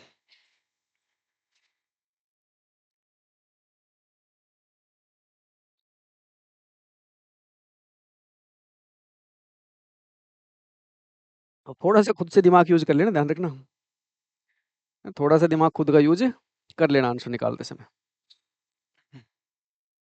क्वेश्चन समझ में आ गया ना? क्वेश्चंस में सिर्फ इतना सा कह रहा है ये, कि जो मैं आपको लिखवाता हूँ, चीज़ें जो लिखवाता हूँ, उसका ही ये क्वेश्चन थोड़ा सा विस्तार रूप में बता रहा है, जिसमें कह रहा है कि आपको करना क्या है। आपको सिलेंडर दे रखिए, सिलेंडर में करंट पोजीशन दे रखी है, बाकी रिक्वेस्ट दे रखी है, और रीड राइट ऐड है, उसके टोटल मूवमेंट निकालना है आपको। एक तो निकालना है किससे? शॉर्टेस्ट सीक टाइम फर्स्ट से, और एक किससे निकालना है? स्कैन एल्गोरिथम से। दो एल्गोरिथम से आपको क्या निकालना है? यहाँ पे टोटल ट्रैक मूवमेंट निकालना है। करो, स्टार्ट करो निकालना। हम्म दोनों एल्गोरिथम से आप क्या करना है, ट्रैक मोमेंट निकालना है। तो ट्रैक मोमेंट निकाल बताओ कितने कितने आएंगे। सबसे पहले तो शॉर्टेस्ट सीक टाइम फर्स्ट से निकालो, उसके बाद में नेक्स्ट एल्गोरिथम से निकालो।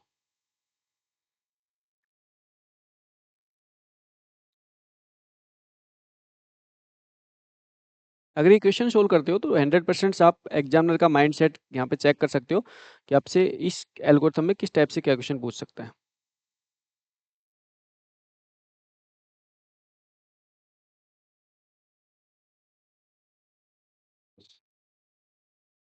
यहाँ पे इसमें देख लो, अगर वहां नहीं दिख रहा तो यहाँ पे इस पे देखो, इस पे दिख जाएगा।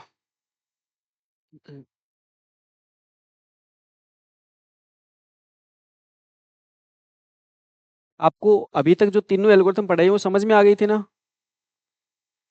तो फिर क्वेश्चंस का आंसर भी आना चाहिए, ध्यान रखना।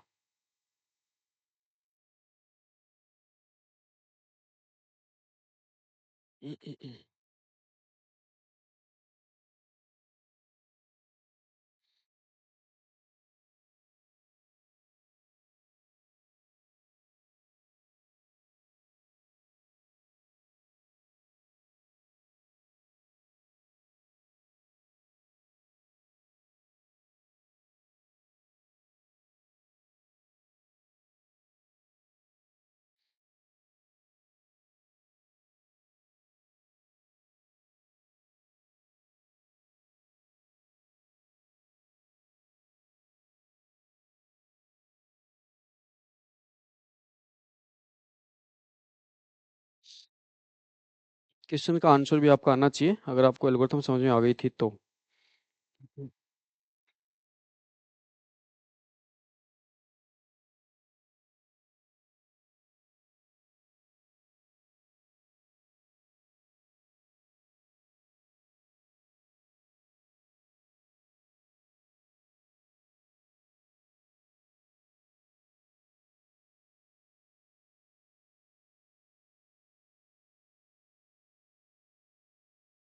शॉर्टेस्ट सीक टाइम फर्स्ट से निकाल लिया, कितना आंसर आया।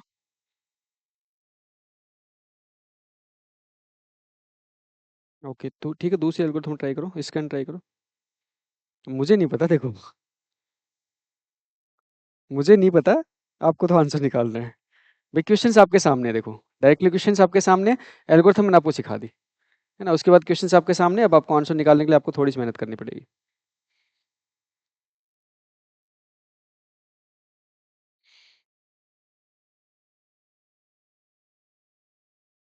आंसर निकलना चाहिए, ध्यान रखना सबका।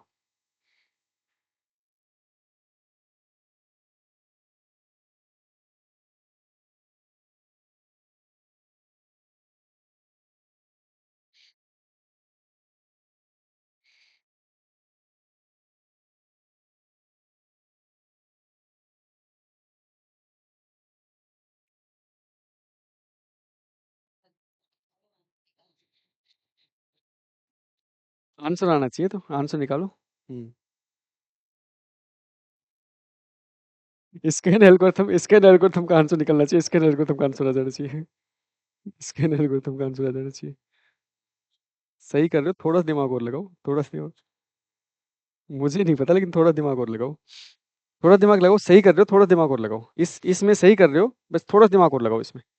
इसमें थोड़ा दिमाग ये लगाओ, इसको इंक्रीजिंग की बजाय डिक्रीजिंग भी कर सकते हैं। अगर इंक्रीजिंग नहीं आ रहा तो फॉलो करके देख लो, वो दिमाग लगाओ बस इसमें।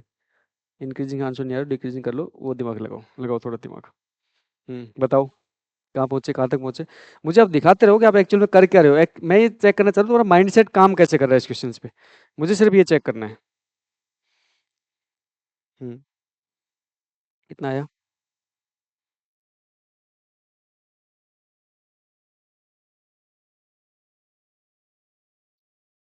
ऑनलाइन स्टूडेंट का आंसर, ऑनलाइन फटाक से आंसर दो यार, ऐसे इतना लेट थोड़ी करते, इतना डिले नहीं करना होता है।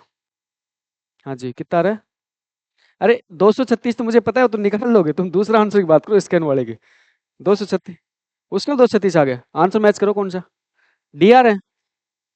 क्या बात है।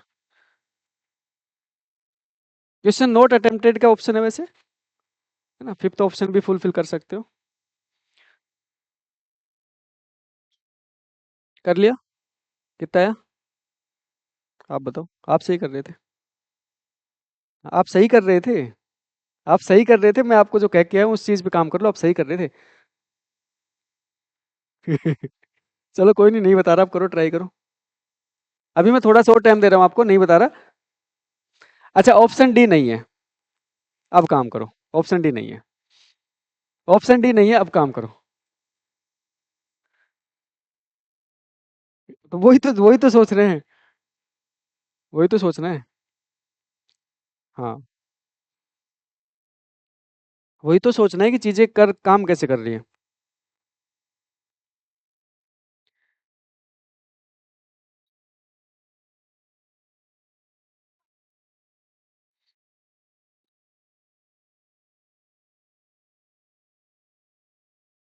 करो करो, ऐसे ऐसे ऐसे।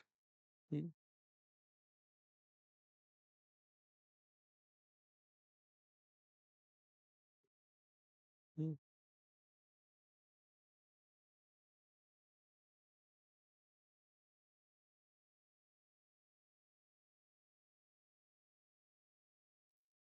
हम्म, करो करो, सोल्व करो। कितना है? हम्म, कैसे निकाला?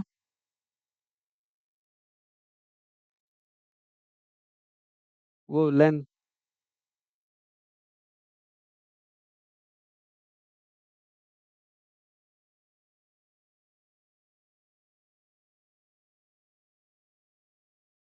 208 स्कैन का आंसर है। ओके, चलिए जी, चलो। ठीक है भाई। ऑनलाइन स्टूडेंट का भी आंसर आ गया होगा तब तक, तो मैं एक बार सोल्व करवा देता हूँ ना। ऑनलाइन स्टूडेंट का आंसर आपका सभी का आ गया होगा। हाँ जी, बिल्कुल सही बात है। लक्षिता का आंसर आया है 236 और 208। जी, ओके। अब देखो, अब एक चीज बताओ मुझे। आपने आपने जबरदस्ती ट्रैक को 0 से 199 क्यों माना भाई? आपने आपने जबरदस्ती ट्रैक को 0 से 199 क्यों माना? भाई मैं जो एग्जाम्पल ले रहा हूँ, मैं क्या कोई यूनिवर्सल एग्जाम्पल ले रहा हूँ क्या, ये बताओ? मैं ऐसा एग्जाम्पल ले रहा हूँ कि हर एक डिस्क में ट्रैक 0 से 199 होता है, तो फिर आप जबरदस्ती क्यों मान रहे हो? भाई सिंपल सी बात है कि मैं जो एग्जाम्पल ले रहा हूँ, जितने मैं एग्जाम्पल ले रहा हूँ उसमें मैं आपको ट्रैक नंबर दे रहा हूँ, ट्रैक नंबर आपको दे रहा हूँ। ट्रैक नंबर दे रहा हूँ मैं, 0 से लेके 199 ट्रैक है। दो टोटल मैं आपको 200 ट्रैक लेके चल रहा हूँ। स्टार्टिंग वाले क्वेश्चन मैंने कहा था 0 से लेके 99 ट्रैक है, मतलब 100 ट्रैक है। तो वो मैंने दिए हैं। हर क्वेश्चंस के अकॉर्डिंग आपको उसका आंसर निकालना होता है। इसमें आपको ट्रैक के नंबर आपको नहीं दे रखे, आपको नहीं दे रखा कि डिस्क में टोटल कितने ट्रैक है, नहीं दे रहा तो कोई दिक्कत नहीं है। जिस हिसाब से आपको ट्रैक की रिक्वेस्ट दे रखी उसके अकॉर्डिंग क्वेश्चंस को सोल्व करो ना। भाई सबसे पहले आप इस क्वेश्चंस को रीड आउट करो, इसमें एक तो जबरदस्ती ट्रैक बनाने की कोशिश मत करो। अब जैसे ज्यादातर स्टूडेंट्स को मैंने यहाँ पे चेक किया, तो मैक्सिमम स्टूडेंट ने यहाँ पे 0 से 199 ट्रैक मानना है। ऐसा आप क्यों कर रहे हो भाई? ऐसा नहीं करना है। फिर दूसरी चीज़ क्या है कि चलो ठीक है, अब तो आप क्लासरूम में मेरे सामने हो, इसलिए मैं आपको ऑप्शन भी, मतलब मैं आपको थोड़ा सा हिंट भी दे रहा हूँ। और इस टाइम पे जब आप क्वेश्चन सोल्व कर रहे हो, तो इस टाइम पे क्या है कि जस्ट फ्रेश माइंड आपका, जस्ट अभी आपने इस एल्गोरिथम को स्टडी किया है। ये सेम चीज़ जब आप एग्जाम में सोल्व करोगे ना, तो इतना ज़्यादा टाइम नहीं मिलता वहाँ पे। न तो इतना ज़्यादा टाइम मिलता है, और न फिर वहाँ पे सुनील सर आपको हिंट देने वाले मिलते हैं। तो फिर उस टाइम पे आपको अपने आप से सोचना होता है। और ये जो क्वेश्चन है ना, ये इतना आसान क्वेश्चन नहीं है जितना आप सोच रहे हो।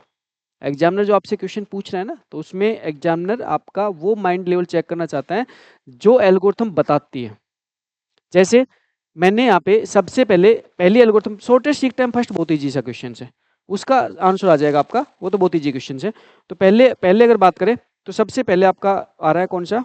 सबसे पहले आपका आ रहा है शॉर्टेस्ट, देखो सबसे पहले शॉर्टेस्ट,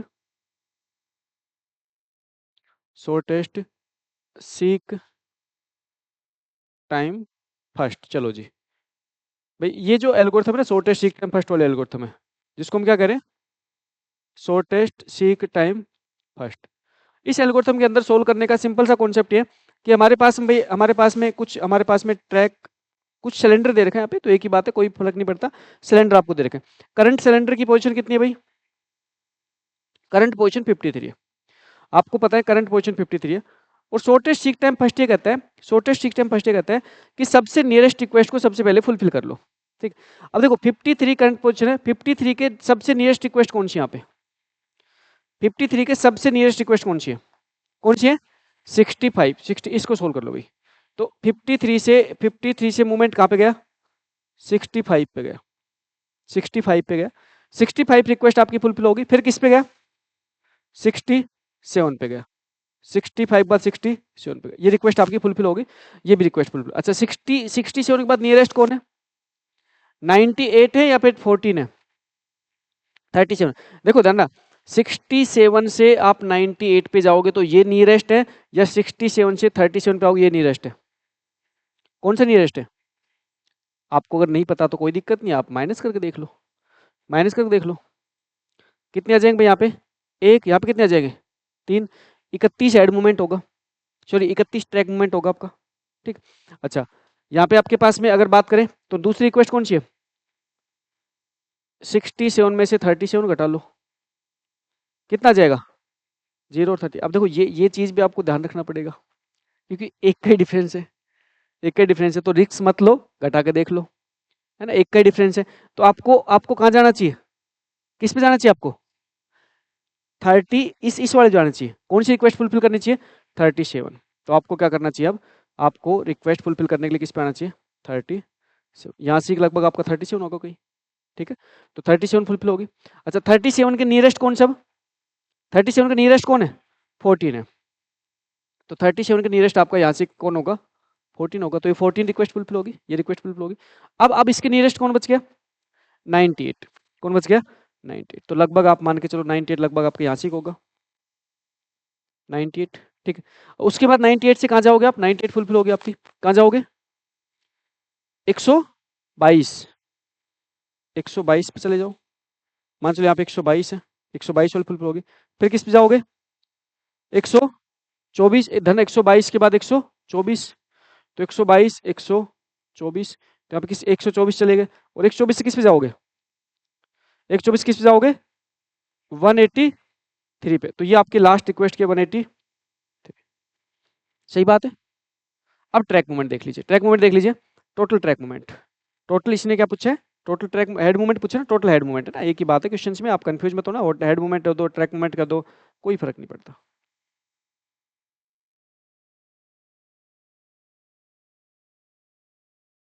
देखो टोटल हेड मूवमेंट्स की बात करें तो टोटल हेड मूवमेंट देखो 67 माइनस कितना?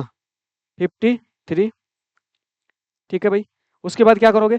67 माइनस 14, 67 माइनस 14, ठीक है, प्लस प्लस कितना करोगे? 183 माइनस, ठीक है, बता दीजिए ये कितना हो गया भाई? ये कितना हो गया आपका? 14 ना, 14। ठीक है, कितना हो गया आपका? 53। ये कितना हो गया? 169। इसको अगर आप तीनों को जोड़ोगे तो कितने आ जाएंगे? 236। तो total total track movement, total जो हेड मूवमेंट है वो आपके 236 आ रहे हैं। अब 236 का मतलब है कि इस एल्गोरिथम का आंसर तो आ गया। अब इस एल्गोरिथम का आंसर 236 यहाँ भी है और यहाँ भी है, और आपने आंसर इसको टिक मार्क यहाँ पे किया था, लगभग स्टैंड टिक मार्क यहाँ पे किया था। ठीक, अब देखो यहाँ पे हमारे पास में आंसर आने के बाद में ये दो ऑप्शन हमारे पास में रॉन्ग हो गए। अब 50-50 गेम खेलने के लिए आप यहाँ टिक मार्क मत करना, है ना, आप क्या करना, आप सोल्व कर देखना। ये हो गया आपका सोल्व, इसमें कोई दिक्कत थोड़ी थी, ये लगभग सभी स्टूडेंट का सही सोल्व हो गया। अब नेक्स्ट जो कॉन्सेप्ट है, नेक्स्ट कॉन्सेप्ट ये है कि स्कैन एल्गोरिथम के थ्रू सोल्व करना है। अब देखो जब स्कैन एल्गोरिथम के थ्रू जब सोल्व करने की बात करते हैं तो एक छोटा सा पॉइंट ध्यान रखना, स्कैन एल्गोरिथम के अंदर अब आपको यहाँ पे स्कैन एल्गोरिथम के बाद अब आपको यहाँ पे ट्रैक नंबर दे नहीं रखा। क्या दे रखा? ट्रैक नंबर नहीं दे रखा। भाई नहीं दे रखा तो सिंपल सी बात है, बाय डिफॉल्ट क्वेश्चंस में जो सबसे मिनिमम है वो मिनिमम ट्रैक है, सबसे मैक्सिमम मैक्सिमम ट्रैक है। भाई अगर नहीं दे रखा तो मिनिमम मिनिमम है, मैक्सिमम मैक्सिमम है। ठीक, अब इसको क्या करना है भाई, हमारा जो हेड मूवमेंट होता है वो या तो इंक्रीजिंग होगा या डिक्रीजिंग होगा।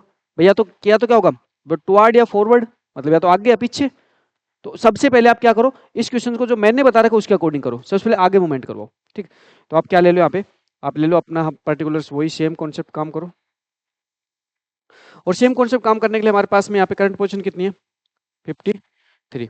अब देखो 53 के आगे की सभी रिक्वेस्ट चेक करो। 53 के आगे कौन कौन सी रिक्वेस्ट है भाई? 65, फिर कौन सी है? 67, फिर कौन सी है? 98, फिर कौन सी है?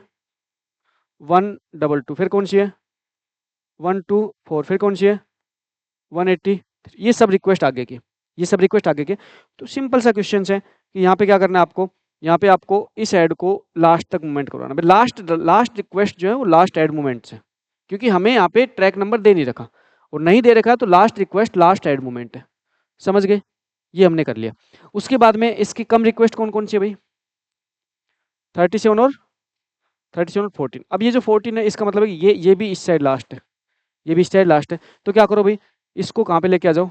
यहाँ पे लेके आ जाओ। इसको कहाँ पे लेके आ जाओ? यहाँ पे लेके आ जाओ। अब यहाँ पे सोल्व कर लीजिए इस क्वेश्चन को। देखो 180 टोटल मूवमेंट्स की बात करें, देखो अगर टोटल मूवमेंट की बात करें तो कितना हो जाएगा? 183 माइनस 53 प्लस कितना हो जाएगा? 183 माइनस क्या? 14। चलो चेक करो कितना आ गया भाई? ये कितना आ गया?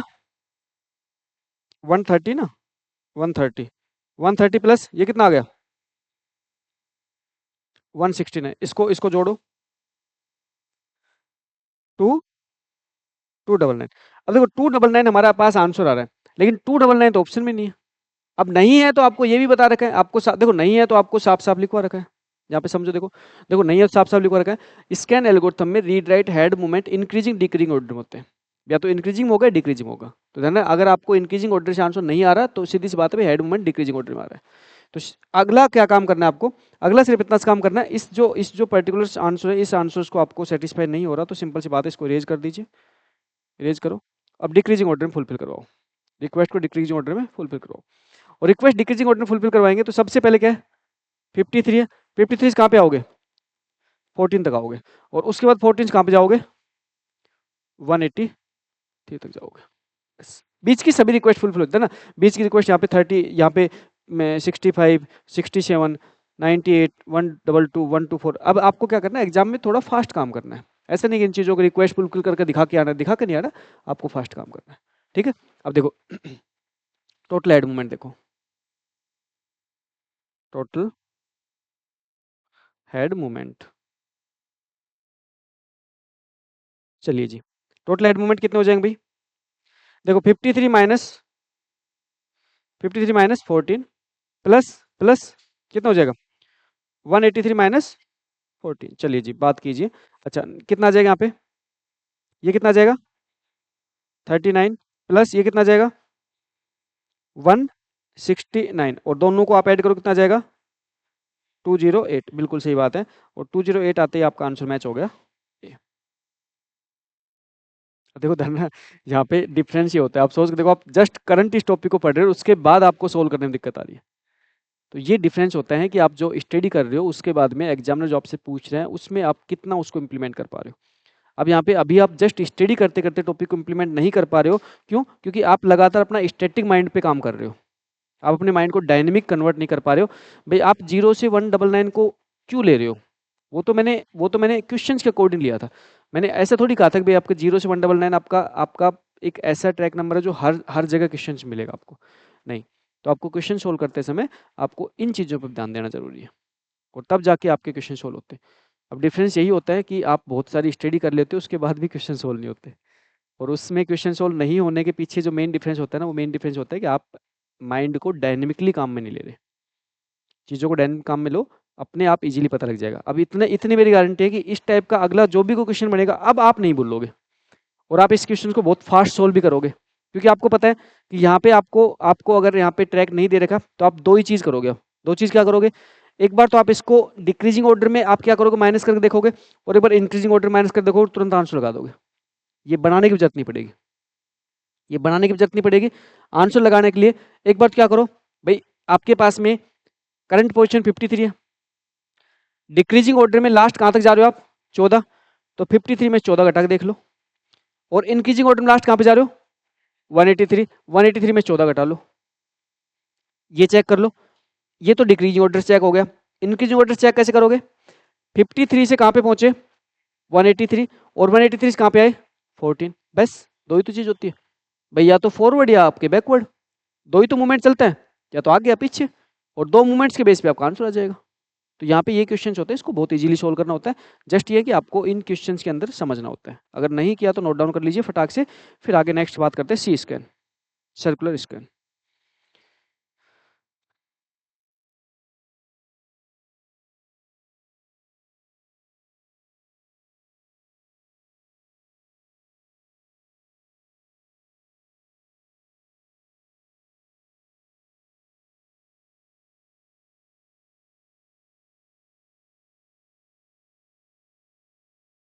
हो गया सोल्व?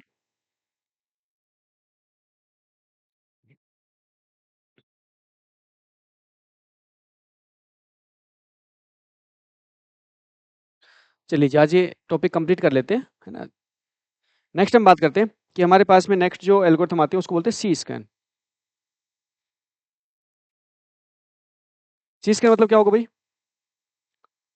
सर्कुलर, सर्कुलर स्कैन,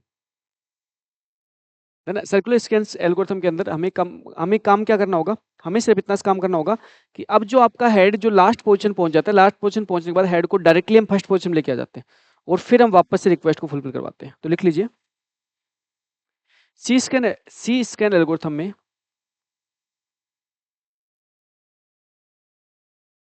सी स्कैन एल्गोरिथम में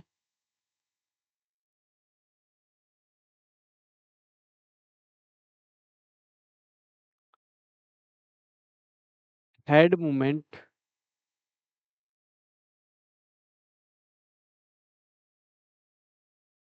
लास्ट ट्रैक, लास्ट सिलेंडर या ट्रैक, लास्ट ट्रैक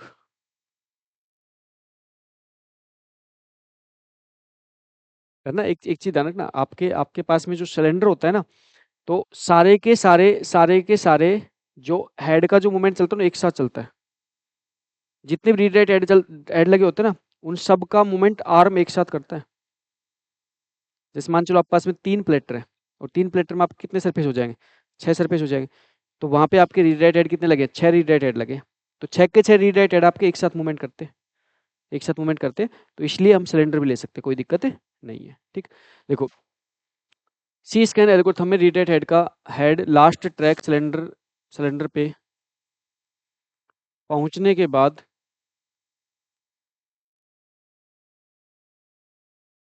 पहुंचने के बाद डायरेक्टली उसे पहुंचने के बाद डायरेक्टली उसे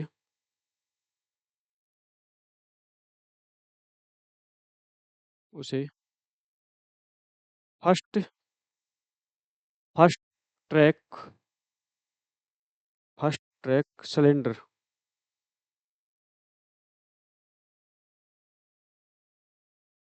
सिलेंडर पर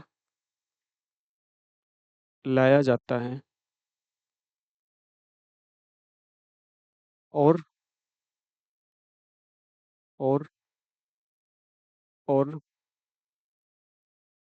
दोबारा से दोबारा से आगे फॉरवर्ड किया जाता है रिक्वेस्ट को फुलफिल करते हुए। आगे फॉरवर्ड किया जाता है रिक्वेस्ट को फुलफिल करते हुए, रिक्वेस्ट को फुलफिल करते हुए,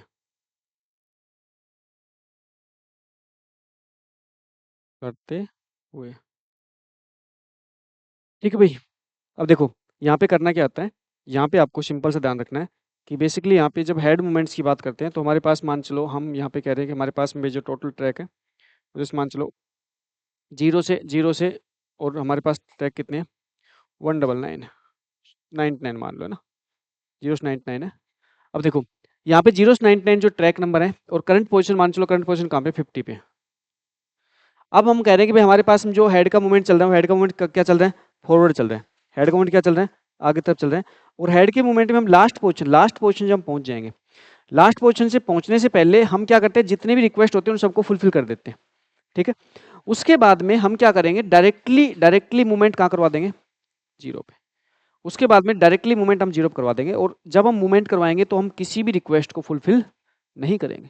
डायरेक्टली हम किस पे लेके आ जाएंगे, जीरो पे लेके आ जाएंगे। इस ड्यूरेशन में आपको कोई रिक्वेस्ट फुलफिल नहीं करनी। और अगेन हम क्या करेंगे, अगेन हम आगे की तरफ फॉरवर्ड करना स्टार्ट करेंगे, और अगेन जब फॉरवर्ड करना स्टार्ट करेंगे तो फिर रिक्वेस्ट को हम फुलफिल करेंगे, तो रिक्वेस्ट को हम फुलफिल करेंगे। इसको बोलते हैं क्या, सर्कुलर स्कैन। ठीक है, कोई डाउट? सिंपल सी बात है, लास्ट पोजीशन पहुंचने के बाद सीधा कहाँ पे लेके आना है आपको, जीरो पे, और उसके बाद में आपको दोबारा से स्कैन करना है। इसको बोलते हैं सर्कुलर। सर्कुलर हो गया ना, लास्ट पहुंचा, फिर सर्कुलर वापस से आ गया, और फिर आपकी रिक्वेस्ट फुलफिल हो रही है। तो ये कह रहे हैं कि मैं तो एक बार आपके सारी रिक्वेस्ट को फुलफिल करते हुए लास्ट पे जाऊंगा, फिर मैं सर्कुलर ही वापस आ जाऊंगा जीरो पे, फिर लास्ट जाऊंगा, फिर वापस आ जाऊंगा, फिर लास्ट जाऊंगा। इस टाइप से होता है, तो इसको बोलते हैं सर्कुलर स्कैन, सी स्कैन। ठीक है, क्वेश्चन दो। हाँ जी, ओके।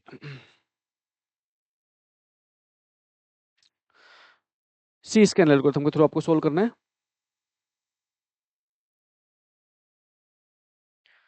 सी स्कैन आपको एल्गोरिथम के थ्रू आपको क्या करना है, सोल्व करना है। ठीक है, अब देखो सी स्कैन एल्गोरिथम में हम टोटल ट्रैक में आपको बता देता हूँ, ना टोटल ट्रैक कह दें, सिलेंडर कह रहे हैं, तो इससे आप कंफ्यूज मत हो ना। जीरो से लेके कहाँ तक है, 99 तक है। अब मैं नंबर चेंज कर लिया ना, जीरो से 99 कर लिया मैंने ना, जीरो से 99। और रिक्वेस्ट रिक्वेस्ट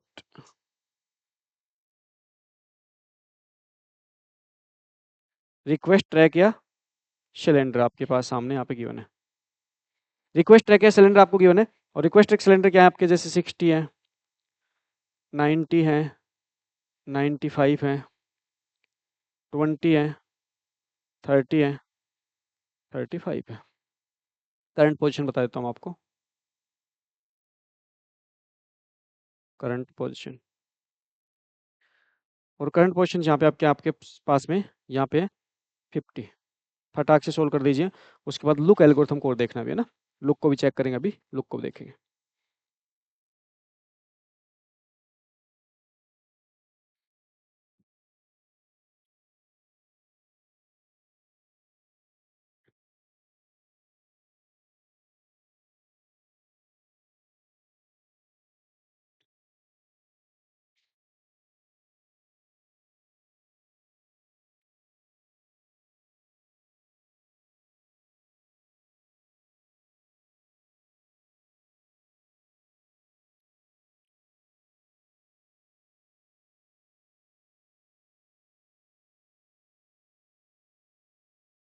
हाँ जी, आ गया आंसर।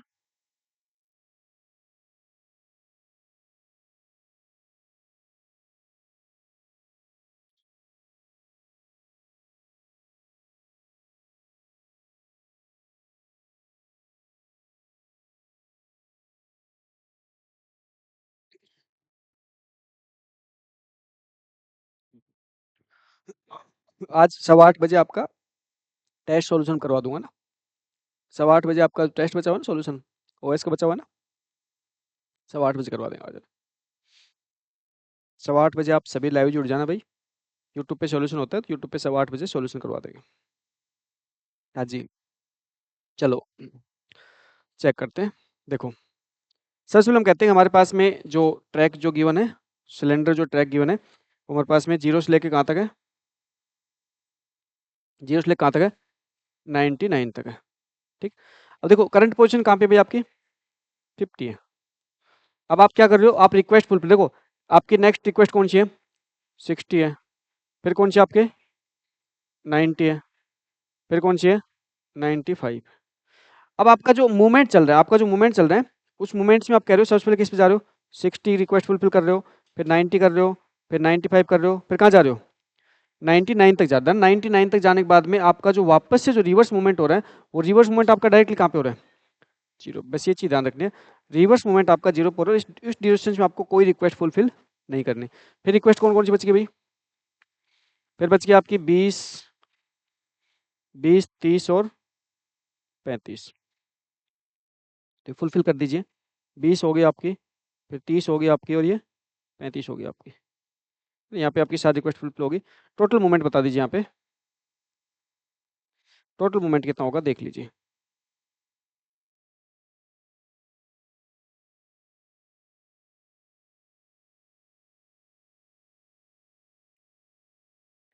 कितना हो गया आपके?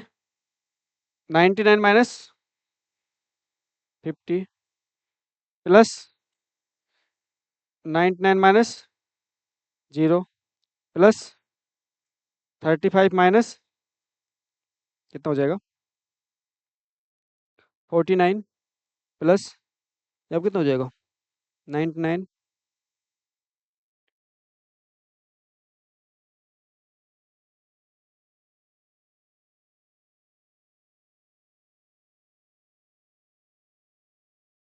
99 प्लस कितना हो जाएगा? 35 कितना हो जाएगा? टोटल कितना हो जाएगा? 1 180 183 ना? आपने सही किया ना? अरे इनका जोड़ पूछ रहा हूँ आपसे। सही है ना? ठीक। ठीक, इजी सा क्वेश्चन है। देखो यहाँ पे हमारे पास में जो कॉन्सेप्ट था, ये कॉन्सेप्ट सिर्फ इतना सा था कि हम यहाँ पे सबसे पहले क्या करते हैं, सबसे पहले लास्ट तक जाने के बाद में स्टार्टिंग से लेके आते हैं और फिर रिक्वेस्ट फुलफिल करवाते हैं। नेक्स्ट एल्गोरिथम बात करें लुक। नेक्स्ट बात करते हैं लुक एल्गोरिथम।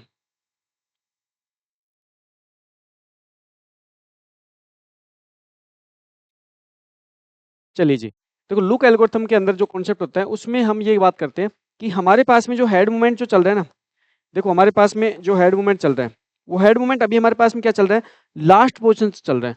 अब हम क्या करेंगे, लुक एल्गोरिथम में हेड मूवमेंट लास्ट पोजीशन ना ले जाके लास्ट रिक्वेस्ट तक लेके जाएंगे, और लास्ट रिक्वेस्ट तक ले जाने के बाद उसको क्या करेंगे, वापस से वहीं से डाइवर्ट कर देंगे। जैसे अगर लास्ट हमारे पास में यहाँ पे लास्ट हमारे पास रिक्वेस्ट कौन सी है, 95 तक लेके जाएंगे, और फिर वापस से लेके आएंगे, वापस से 35 सेटिस्फाई करेंगे, 30 सेटिस्फाई करेंगे, 20 सेटिस्फाई करेंगे, रुक जाएंगे। इसको बोलते हैं लुक। और सी लुक में क्या होगा, सी लुक में हम क्या करेंगे, 95 तक लेके जाएंगे, और 95 तक लेके लेके जाने के बाद कहाँ पे लेके आएंगे, कहाँ पे लेके आएंगे, है ना? लुक के अंदर क्या करेंगे, हम यहाँ पे रिक्वेस्ट को 99 तक लेके नहीं जाएंगे।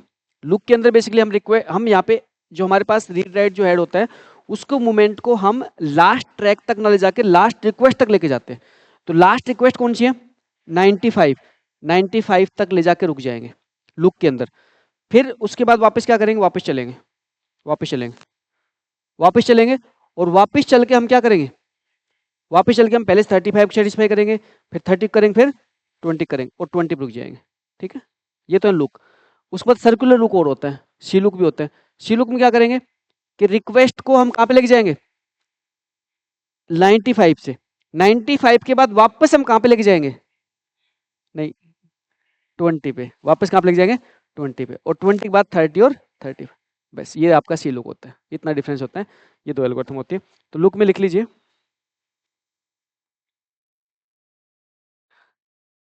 Read write head movement, read write head movement last track तक ना ले जाकर, लास्ट ट्रैक सिलेंडर तक ना ले जाकर, तक ना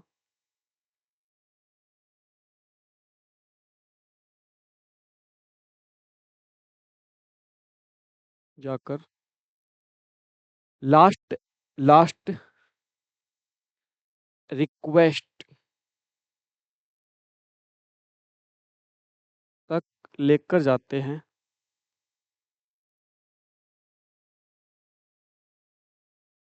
और फिर और फिर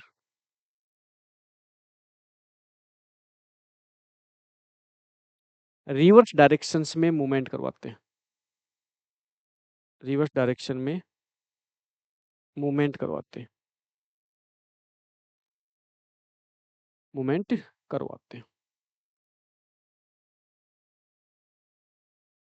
है ना? ये जो कॉन्सेप्ट आप पढ़ रहे हो ना, ये कॉन्सेप्ट के अंदर बेसिकली थ्योरी पढ़ना बहुत आसान है।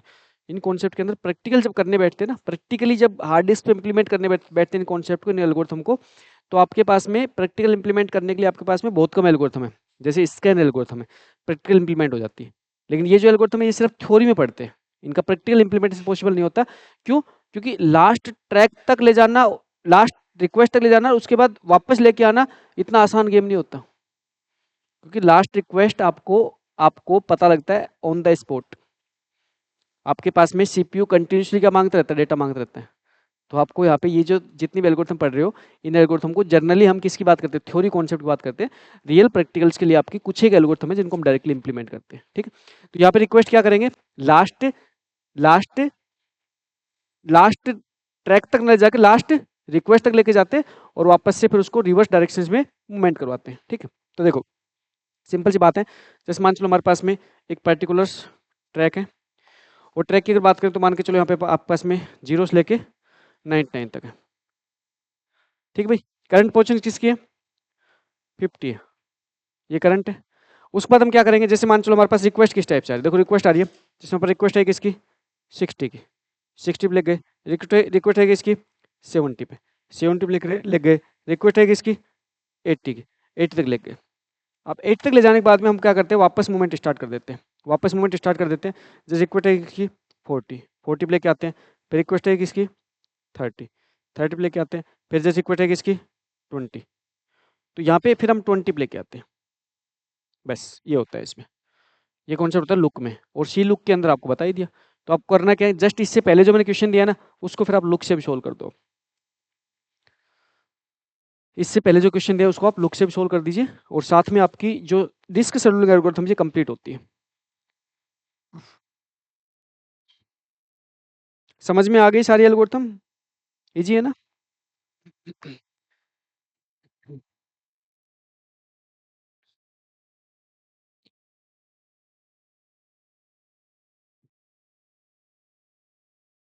लास्ट जो मैंने क्वेश्चन दिया है आपको, उसको आप लुक से सोल्व कर दीजिए, वो आपको पता लग जाएगा। ये तो मैंने इजीली आपको समझाया है कि इसमें किस टाइप्स काम होता है। इस क्वेश्चन को लुक से सोल्व कर लीजिए, इस वाले को लुक से सोल्व कर लो। इजी सा कॉन्सेप्ट है, लुक से सोल्व करने क्या करना पड़ेगा आपको? लास्ट रिक्वेस्ट तक ले जाना, फिर वापस से आप फर्स्ट पे ले आना। बहुत इजी सा कॉन्सेप्ट है, सोल्व हो जाएगा। चलिए जी, नेक्स्ट क्लास में हम अगले कॉन्सेप्ट की बात करेंगे, और नेक्स्ट क्लास में बात करेंगे फाइल मैनेजमेंट की। ठीक है, तो ऑपरेटिंग सिस्टम आपका 90% कंप्लीट हो चुका है, 90 का 95 हो चुका है। फाइल मैनेजमेंट का छोटा टॉपिक बचा है बस। ऑपरेटिंग सिस्टम कंप्लीट होते ही हम दूसरा जो टॉपिक स्टार्ट करेंगे वो स्टार्ट करेंगे कंप्यूटर ऑर्गेनाइजेशन आर्किटेक्चर। ठीक है भाई?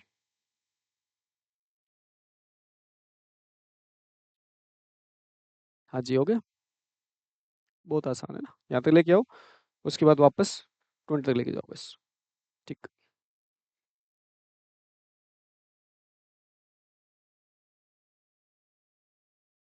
Okay done. ठीक है भाई, नेक्स्ट कॉन्सेप्ट के अंदर हम हमारे पास में ऑपरेटिंग सिस्टम्स के अंदर, ऑपरेटिंग सिस्टम्स की हम लगभग धीरे धीरे करके सारी फंक्शनलिटी हम कंप्लीट कर चुके हैं, जो हमारे एग्जाम पॉइंट ऑफ व्यू से बहुत इंपॉर्टेंट है। अगर एग्जाम पॉइंट ऑफ व्यू से बात करें तो ऑपरेटिंग सिस्टम्स के अंदर हमारा जो इंपॉर्टेंट कॉन्सेप्ट होता है वो होता है प्रोसेस मैनेजमेंट और मेमोरी मैनेजमेंट। और हमने प्रोसेस मैनेजमेंट और मेमोरी मैनेजमेंट दोनों ही पार्ट को हमने अच्छे तरीके से समझा है। और साथ में अब हम जो फाइल मैनेजमेंट का जो कॉन्सेप्ट होता है, जो फाइल मैनेजमेंट ऑपरेटिंग सिस्टम के द्वारा फॉलो किया जाता है, वो कंप्लीट करेंगे। और फिर मंडे को आपका एक यूनिट जो सब्जेक्ट टेस्ट है वो भी कंडक्ट करवा देंगे। ओके, तो कल सैटरडे हो जाएगा, तो मंडे को आपका फिर सब्जेक्ट टेस्ट भी कंडक्ट करवा देंगे। Thank you, take care.